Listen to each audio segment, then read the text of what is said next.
talking about the confusion caused internationally among the Muslims by the new political map of the Middle East, especially these questions of recognitions and a lot of sectarianism.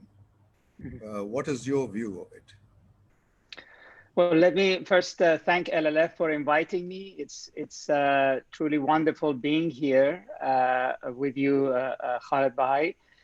You're correct. We're sort of in an era of a major sea change in the region. Although some of this had been happening for some time, there has been a generational change in the leadership in the Persian Gulf region.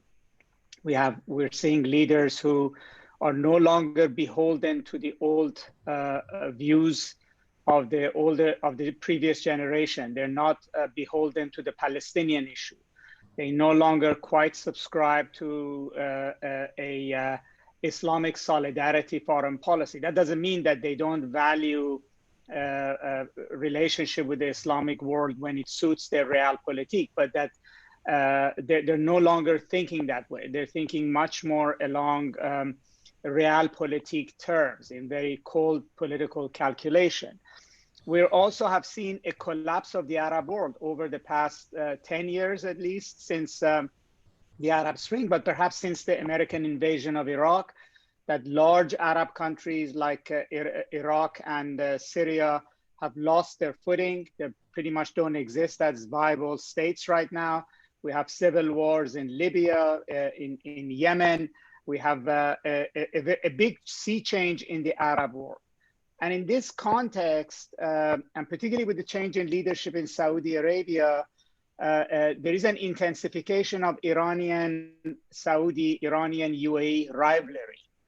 And in that context, and also with now expectation that the United States is no longer as committed to this region as it was before, that Saudi Arabia, UAE, these Persian Gulf Emirates are now looking to Israel as a strategic ally against Iran, but also against Turkey. And that's their priority. This is not about, Palestinians are important to Arabs, but for Saudi Arabia and UAE, Palestinians do not provide them with strategic depth or strategic security against Turkey or against Iran. And we also are seeing it in South Asia, that Saudi Arabia is now views its relationship with India as very important to its economy, to its geostrategic interests, and is not willing to just side with Pakistan on Kashmir automatically, just because they're both Muslim countries and Kashmiris are Muslim. And Saudi Arabia is building its relationship with China despite the Uyghur situation. It has invested in Myanmar despite the Rohingya situation. So we're seeing a major change. Is a major shift away from Islamic rhetoric in foreign policy towards much more, I would say, secular, cold, calculating geostrategic decision. The decision making in Saudi Arabia and UAE is very easily explainable in terms of fundamental rules of how politics works. And that's a big change. Can I add about the perception of danger? Somehow the Arabs' perception of danger is no longer from Israel. In fact, after the retrenchment, the American retrenchment, they have perception of fear from two countries with a lot of outreach. One is Iran and the other is Turkey. In fact, the conflict in Turkey is also spread out into the Mediterranean. And I think the Arab fear has compelled them to join up with Israel, although in the past, it was for the Arabs that everybody stayed away from Israel. Do you That's absolutely right. The map of fear has changed. No, I mean, first of all, we have to note that the center of gravity in the Arab world has shifted from countries that border Israel to the Persian Gulf. So these countries, Saudi Arabia or UAE, actually don't have border with Israel. There is no direct threat from Israel. Their situation is very different from Jordan and Egypt or Lebanon and Syria. I mean, those countries actually have land that Israel had taken or has taken from them. And they might actually have a fear of an actual turf war with Israel. The Saudis or the UAE don't have that. And therefore, they were basically supporting an Arab cause in the past, but that Arab cause right now to them is not paramount. Yes, it's important, but it's not as important as what does it mean when they are struggling with Iran in Yemen, or when they're struggling with Turkey in Libya, or and that is now very important. So I think underneath all of this, we have to also, what you say is actually very important, that the rest of the Muslim world stayed away from Israel because of the Arabs, and now it's the Arabs that are embracing Israel. So first of all, that could open the door for much more recognition of Israel, and the rest of the Muslim world begin to look at Palestinians the way they look at Kashmiris, Uyghurs, or Rohingyas, sympathize with them, but not make them the subject of foreign policy decisions.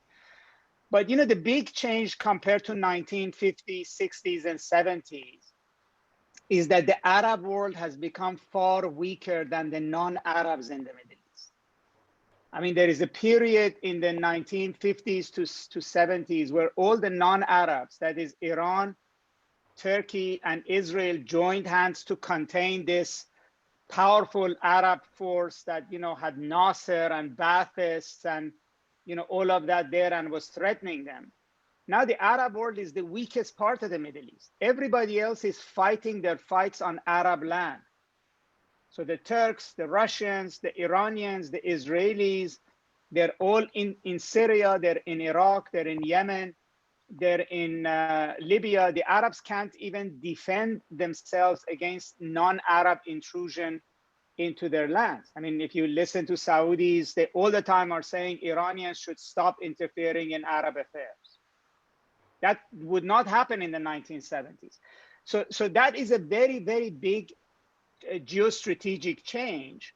And the very fact that the Arabs need Israel in order to defend themselves in competition with Iran and competition with Turkey suggests to us that we're in a very new world. And for Pakistan, that is a strategically important question that it has to answer going forward, since its foreign policy has very much been based on where the Arabs are in their thinking on the Middle East.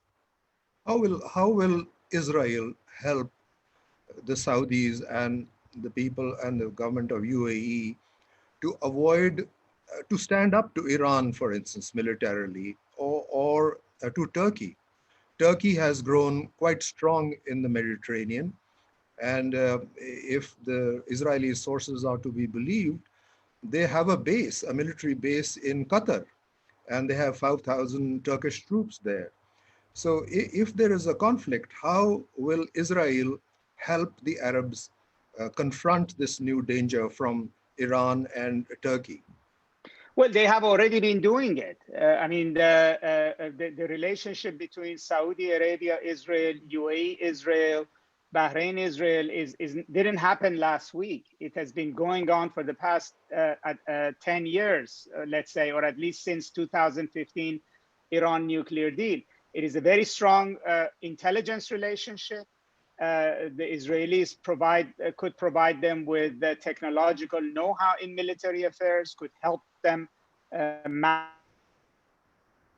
their military much better. And ultimately, it might include Israeli presence on UAE or Saudi soil. So if the Turks are going to have 5,000 troops in Qatar, UAE could potentially have a squadron of Israeli fighters or Israeli missiles, or have Israel build the same kind of Iron Dome missile shield system that protects it against Hamas and Hezbollah rockets in UAE. So there is no doubt that this relationship could grow, but there is also economy and technology. I mean, we forget that, first of all, the way UAE thinks of itself as a modern state with these shiny towers, and it wants to be at the forefront of modernity. The only country in the region that it sort of identifies with is Israel, which is a high-tech country, which has, you know, an extremely successful high technology sector. It's capable of producing world-class software, hardware. That's much closer to, you know, the way Dubai or Abu Dhabi think of themselves in the global order than, let's say, is Cairo or Damascus. And also that, you know, in 5-6 years' time, these Persian Gulf countries, particularly Saudi Arabia, may run out of oil money. And they're looking for new economic investments and new technological investments that could create a new economy for them. And again, when they look around the region, they don't see Iran or Iraq or Egypt or Turkey providing that new economy to them. They're struggling themselves. Or even Pakistan. Or even Pakistan. To invest in India. Yeah. That's right. So there is a very sort of a realistic approach these countries are taking. That, look, the old way of thinking about Arab-Islamic solidarity is fine, but is not a path forward. And I think for Pakistan, which has been so attached to Saudi Arabia by this Wahhabi angle, and it's sort of, it's important for it to consider that its closest, if you would, ideological pair in the region, the country that has been sort of the backbone of Islamization in Pakistan, is no longer interested in Islamization. Yeah. And is much more secular in its outlook. The next question is about this question of diplomatic recognition. Mm-hmm. Pakistan has been discussing this issue, and we just couldn't make the final decision to go and recognize Israel to sort out whatever problems we have with Israel vis-a-vis the Palestinians. Many people have advised Pakistan to recognize, and I think this advice became more relevant after India revived its recognition of Israel and had the advantage of high technology imports. And Pakistan felt more left out. Even today, some of our analysts are advising Pakistan that if you have to defend the Palestinian cause, please recognize Israel and sit down with them and discuss the question with them. That's a much better way of doing it. What do you think about the question of recognizing Israel? Well, I mean, let me start by saying that what's happening to the Uyghurs in China is far worse than what's happening to the Palestinians. And it doesn't seem to bother Pakistan. So I think this sort of Pakistan beating its chest about the Palestinians at this point in time doesn't sound really, truly, you know, it's not coherent with Pakistan's China policy. So, I mean, if Pakistan really is positioning itself as the defender of Muslim minorities when they are abused, you know, Palestinians are not the only case. I mean, you know, there are cases in Asia that Pakistan could focus on. Secondly, you know, the issue is that the changes that are happening in the region is kind of leaving Pakistan in a no man's land. I'm sure there is a cricket terminology for it. I'm cricket illiterate, but, you know, you're being caught between wickets. In other words, Americans are leaving Afghanistan, which means that the kind of security arrangements that connected Pakistan to America or made Pakistan relevant globally are not there. India, Saudi Arabia, India, UAE, India, Israel, and now UAE, Saudi Arabia, and Israel are building relations. So Pakistan's relationship with the Persian Gulf is weakening. And so Pakistan has to think about what direction it goes in the future. And, you know, there are advantages, I would say, but this is something Pakistanis have to think for themselves. You know, one of the reasons why these countries recognize Israel is also because there is a massive dividend in terms of their image and benefits they get in the West, in Europe and the United States. U.S. Congress is going to be much more supportive of continued sale of, weapons and other things to Saudi Arabia, Bahrain, UAE, because they're in recognition of Israel. India gets a lot of boost from Israel in the United States. That's why it has such an easier time in Congress than Pakistan does. So, you reach a point where what your foreign policy is more costly than beneficial to you. Now, let us... And you have to think, how do you shift your foreign policy in order to bring benefits to your country? That's right. Let's think about the two states which the Saudis and the UAE fear in the region. One is, of course, Iran, directly across the Gulf with the ability to fire a missile. And the other country is Turkey. And Turkey is threatening them within the Middle East, let's say in Iraq, in Syria. But do they see eye to eye, Iran and Turkey? I fear that they have a lot of conflictual issues inside Syria, and also in terms of what the Turkish government thinks today about the Shia and Sunni issue. And I think in Lebanon, actually, they could be acting against each other. So it means that the Muslim world is split, but it is split again in one of the parties that are threatening the Arabs. Without a doubt. I mean, Iran and Turkey are both large countries, and they each have their own national interests. Sometimes these national interests will converge, and sometimes they will diverge. Like on Qatar, they were in agreement, you're right. In Syria, they're in agreement to some point, like Iran and Turkey agree on limiting the Kurds in Syria, but they don't agree on Idlib or on the fate of Assad. So without a doubt, and in some ways, the Iranian, if you thought about this region historically, they are the Ottomans and Iranians are the Safavids. Once upon a time, they fought each other over all Arab lands. And now, obviously, there is a whole Arab world as well. The Arab world itself is not also completely always of one opinion. Even around the Gulf, between Oman, Kuwait, Saudi Arabia, UAE, there are differences of opinion. The importance of Arab identity and the importance of Islamic identity in explaining geopolitics in the region is diminishing. However, I would say that as much as Iran and Turkey have a rivalry, the fact that you now have a Saudi, UAE, Israel axis is likely to create a little bit more common ground between them, because ultimately both of them are the target of this new alliance. But there are different situations. Like the Israelis do have an embassy in Israel. The Turks, I'm sorry, have an embassy in Israel. They also have an embassy in Saudi Arabia. They have an embassy in UAE. Iran doesn't have an embassy in Saudi Arabia or in Israel. But they both understand that this new Persian Gulf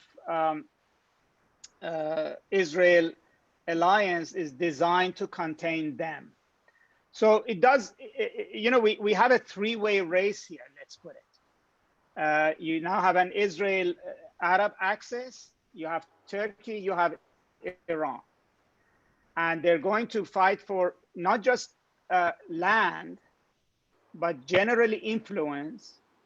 And then they're going to fight for economic activities. And it's a very complicated picture. Iran is completely outside of the US purview, Western purview. It's under sanctions. Turkey is a member of NATO. It has a special relationship with Europe. And then, as I said, it has relations with Israel that Iran doesn't have. So it's a very complicated picture. What I would say is that it's not easy to see where Middle East is going. But what we can say is that it has entered a completely new phase. The Palestinians tried to go to the Arab League. There are, of course, two organizations. One is the OIC, where all the Muslims get together, and there's the Arab League. And over there, they couldn't make headway. They wanted to go and protest, but they just couldn't do it. What is the situation in relation to the OIC and Arab League? Well, at most, what are they going to do? They're going to give a statement which has of symbolic value. And even at the Arab League, the Saudis, UAE, Bahrain, there are enough Arab countries that now have relations with Israel, including Egypt and Jordan, that are not going to support that kind of condemnation. We're not in 1969, or we're not in 1970, we're in 2020. And I think what the Palestinians are noticing is that the strategic importance of Palestinians to Middle East politics has diminished. They are important.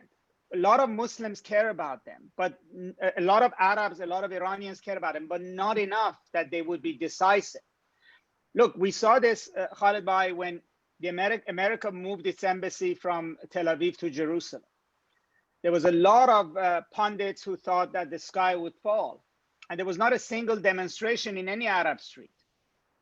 So these days, when the Arabs or Iranians go to street, it's not for Palestinians, it's for bread and butter issues. We're seeing a lot of protests in Iraq. We're seeing protests in Tehran. We're seeing protests in Beirut, but it's not for Palestinians. People are not shy about breaking laws of curfew and going in the streets. But they're not. But outside of the Palestinian territories, there has not been a public demonstration against this. So I think that suggests to these governments that there's not a high cost to be paid for the new orientation. And the Palestinian issue now has to compete with poverty, unemployment, public frustrations in the Arab world. The Palestinian issue has to compete with civil war in Syria, in Iraq, in Yemen, in Libya for attention.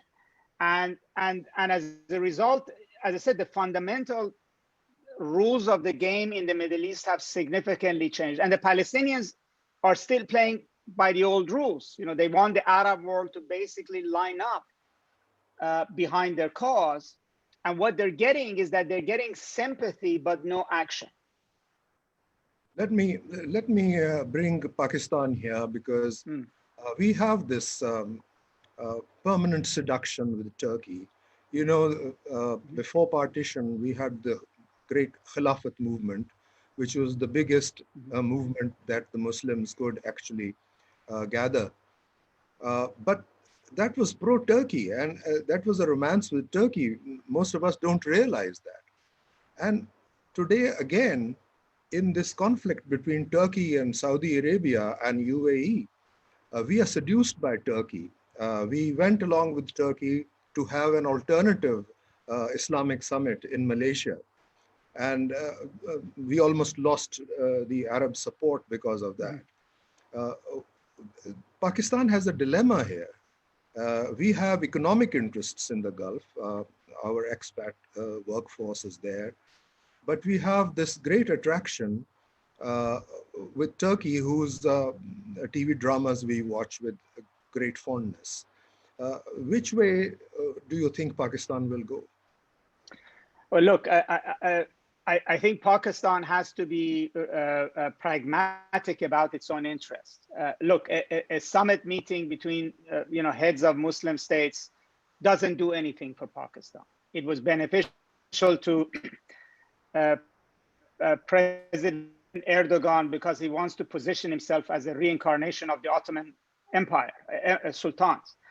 But look, if Pakistan really wants to look at Turkey, they should have looked at the model that the AKP party brought to Turkey, which was economic reform, moderate Islam, democracy, and opening to the West. And in fact, when Prime Minister Erdogan early in his career actually tried to push Pakistan, was then under PMLN, to actually follow the model. We don't need summits where you take 3 pictures and then nothing happens to say we're romancing with Turkey. If you really want to romance with us, follow our model. At that time, Turkey was growing at upwards of 20% economy. Istanbul became the subject of adoration around the world. International businesses were investing in Turkey massively. Turkey was democratic. It was moderately Islamic. It was cosmopolitan, and it was capitalist. The problem with these summit meetings is that they're just superficial. They don't suggest any kind of a reorientation. To me, it suggests that the heads of states are looking for things that they could take pictures with, but this is not a real reorientation. The key question is for Pakistan is this: 60 to 70% of its population are defined as youth, which are very young. It's sitting on a demographic time bomb. It's already 200 million people. Its economy is not in a good place. Its infrastructure is not in a good place. That it needs to provide jobs, security, food, water for the next generation. And a summit with heads of state of Turkey or Malaysia doesn't get Pakistan there. So the question for Pakistan is what kind of sets of policies, what kind of foreign relations, what kind of orientation for Pakistan will ultimately help the country address its internal needs.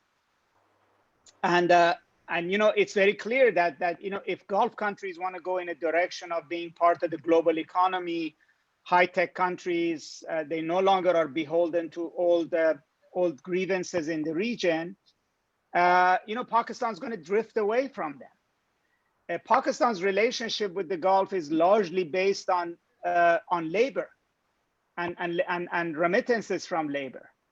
But Pakistan doesn't even have right now an economy that would say that money would come from the Gulf in a major way to invest in these technologies, in these businesses in Pakistan.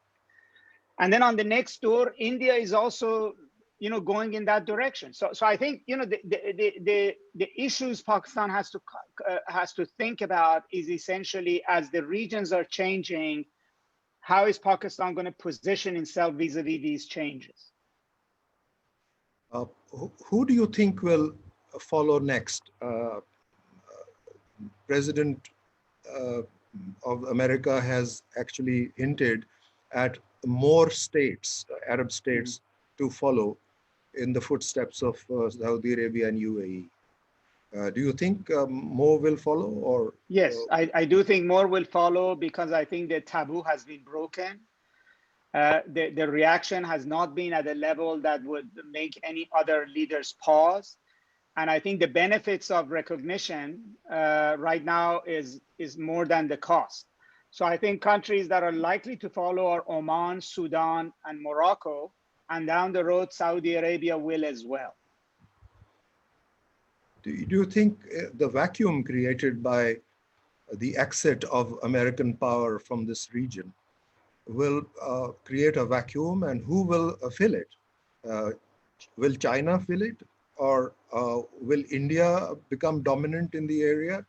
How do you see the vacuum?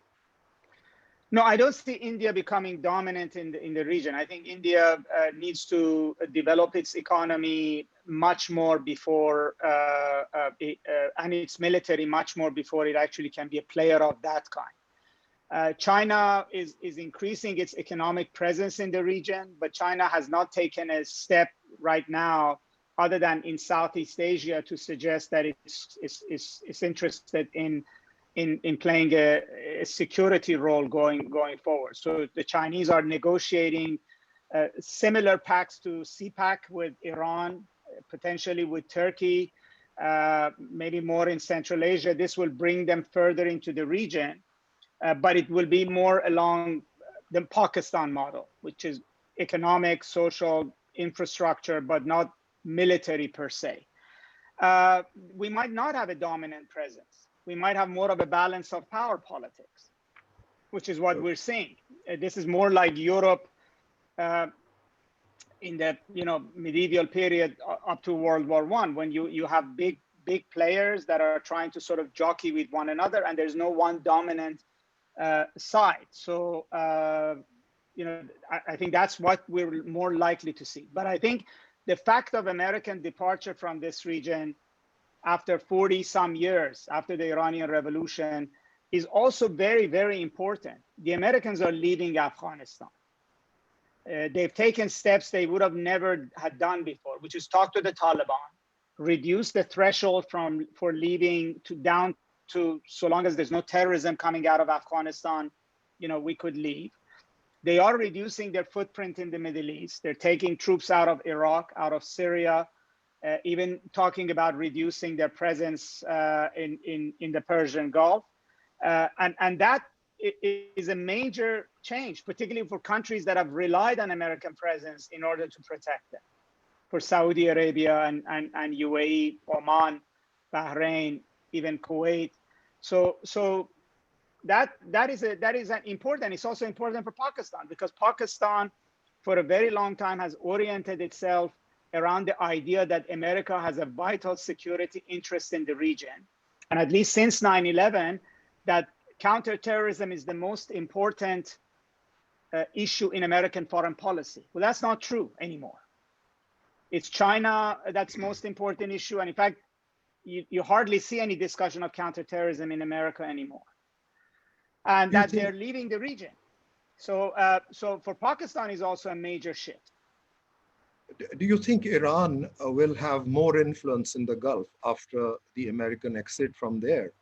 And what will Pakistan be like after the Taliban take over in Afghanistan and start threatening Iran on one side and threatening Pakistan on the other? Well, I don't think Iran's influence is going to be more than it is now, because it sits on the northern shore of the Gulf. It has navy, etc. But it doesn't mean that it's going to go to the southern shore. That's not going to happen. But it's going to basically be obviously a major force in the Gulf, and we're going to have a sort of a frozen line between north and southern shore of the Gulf. I don't think the Taliban may actually threaten Iran at all. I think they might potentially be more of a threat to Pakistan, largely because Pakistan has a very large Pashto population that has always been a problem with Afghanistan. You could think about the Dawood Khan period. You could think before that there is a continuum historically between the Pashtun areas of Pakistan and Afghanistan that becomes problematic. And also because Pakistan has a very large fanatical, fundamentalist Sunni constituency that identifies with the Taliban and is open to Taliban's rhetoric. So it makes Pakistan far more vulnerable to the Taliban in Afghanistan. I think Iran less. With Iran and the Taliban, it would be much more geostrategic. But it may not be the same Taliban who arrive in Kabul. They may end up being more pragmatic in terms of regional situation than they were in 1994. And now in Afghanistan, you also have China, Russia, others as well. And also the Taliban will be coming to power at a time when Islamic politics is not what it used to be. It doesn't necessarily evoke what it did at another time. That may come back, but at this point in time, it is not. I think the more important headache for Pakistan would be if Afghanistan ends up in a longer period of chaos, if there is back to civil war, for instance, where you really don't know what's going on or who's in control. And then there would be backlash to Pakistan in form of more refugees, flow of drugs, flow of guns, or that the responsibility for managing chaos in Afghanistan would fall on Pakistan but this time without any interest in the international community. Let me come to India, for instance. India is friendly to Israel, very close to the UAE and Saudi Arabia. It has got very superior manpower, which is working there. Uh, it pulled out of Iran suddenly. Was that a signal from Washington? Because it is getting prepared for some kind of development in the Gulf, and it simply pulled out of Iran. Well, I don't think it pulled out of Iran. It was forced out of Iran by the United States. So the sanctions, India lobbied extremely aggressively to get exemptions for purchase of Iranian oil and for continuing its work in Chabahar. And the US was unsympathetic. That's just because the American administration is so singularly focused on Iran that it didn't care that what would happen to Indian investments in Chabahar or Indian purchase of oil. India was very worried about Chabahar, and now when there was news that the Chinese may sign a strategic partnership with Iran, India was the country that was most alarmed. And India has been trying to salvage its investments in Iran. I think 2 weeks ago, Indian Defense Minister and Foreign Minister both went to Iran within the span of a week. And they're hoping that they don't end up losing Chabahar, because the likely scenario would be that the Chinese will take it over. And then India would lose its independent pathway to Afghanistan and Central Asia through Chabahar that they have invested very significantly in. I don't think the Indians want out of Iran. The problem they have is that the US policy on Iran is draconian, and it does not take India's interest into account. But then coming to Turkey, for instance, the other big power, one is of course Iran. Turkey is a little bit distant, but they have a lot of interest in the Mediterranean. And Turkey is asserting itself. Do you think it can stand up to the new trend and then go against the Israeli interests in the region? To some extent. I mean, where they clash most with Israel in the Mediterranean is over natural gas. And we shall see. I mean, where the dust will settle between Israel and Turkey. But I think, much like Iran, Turkey also has domestic stability issues. The Turkish economy is not doing well at all. There's significant now opposition to greater authoritarianism in Turkey. That's also an important factor. We could look at any of these actors in the Middle East, Iran, Saudi Arabia, Turkey, and say that one other issue here is how domestically stable they can be, and what happens if you have a major change domestically in these countries. What do you think will be the future of this union between Israel and some of the Arab states? Do you think more and more Arab states will join, and then it'll become a bloc which will balance Iran and Turkey? And I think not just Arab states. I think more and more Muslim states will. I mean, there are a lot of states that are not going to be holier than thou. In other words, if everybody knows that Saudi Arabia has given its blessings. Without Saudi blessing, Bahrain or UAE would not have taken this step. And if one or two more Arab countries join in, more Muslim countries may also follow suit. As you mentioned, the interest of the Muslim world in the Palestinian issue was largely driven by, aside from the issue of the city of Jerusalem, the rest of it was driven by Arab interest in the Palestinian issue. Now, I think the Arabs have basically the sort of the tilt has already happened. So you had two Arab countries that had recognized Israel in the past. You have two more now. Gradually, it becomes a game of numbers. Basically, the idea of recognition and normalization of relations with with Israel is being now much more socialized in the Arab world. It's no longer a taboo. So it makes it easier for more countries to do so, especially if there is a positive dividend in terms of American aid, in terms of, you know, the U.S. Congress giving reward for that. If it improves their image in Europe and the U.S., then, you know, there is a positive incentive for doing so as well. I mean, we all have read news that UAE expects to be able to buy F-35 stealth jet fighters as a consequence of this normalization. Anwar Sadat, when he recognized Israel, received huge amount of American aid over decades for Egypt.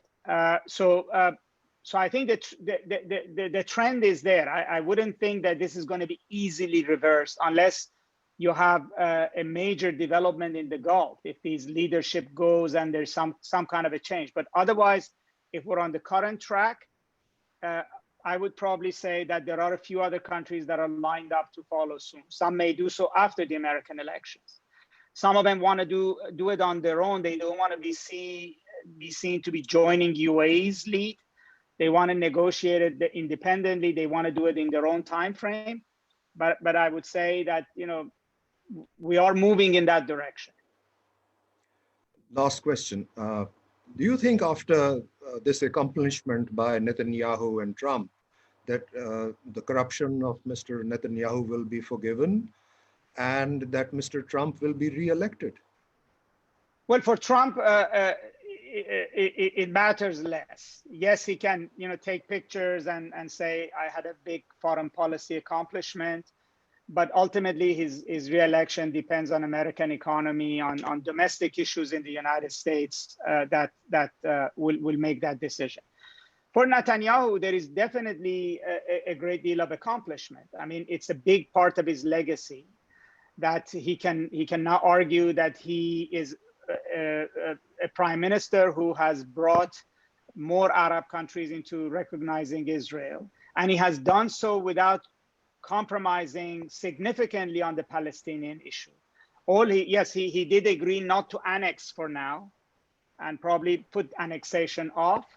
But there was no peace with the Palestinians as a prerequisite for normalization. And that also, he sees that as vindicating the hard stand he took on the peace process. Pakistan has been discussing off and on the recognition of Israel, and we have always been pushed back. Do you think it is now time for Pakistan to seriously think about the joining of all these states which have now recognized Israel and will, of course, derive some advantages from it? Well, look, I think every country has to look at its national interest and look at its own public opinion and see any foreign policy move. What does it do for the country? How does it help it in its own conflicts, like with India or in Afghanistan? How does it help its other relations? And then make that decision based on a pragmatic choice. I don't think Pakistan should bandwagon with Saudi Arabia and UAE just because they're doing it, or reject it because of something else. I think you know, the recognition of Israel should not be an emotional issue. I don't think emotional issues really serve countries when they're formulating their foreign policy. It should be a practical issue. You know, in the history of subcontinent, going back to the Khilafat movement that you mentioned, Muslims have always acted emotionally and particularly rallying around this notion of an ummah. It hasn't got them anywhere. The Khilafat movement came to nothing. It had zero influence on Ataturk abrogating the caliphate. But in the end, you know, where things work is actually a hard-nosed assessment of what is good for you. What is the benefit to your country? What's your national interest? And how you can serve it. And then proceed accordingly. Thank you very much, Wali. It was great talking to you. Thank you. Same here.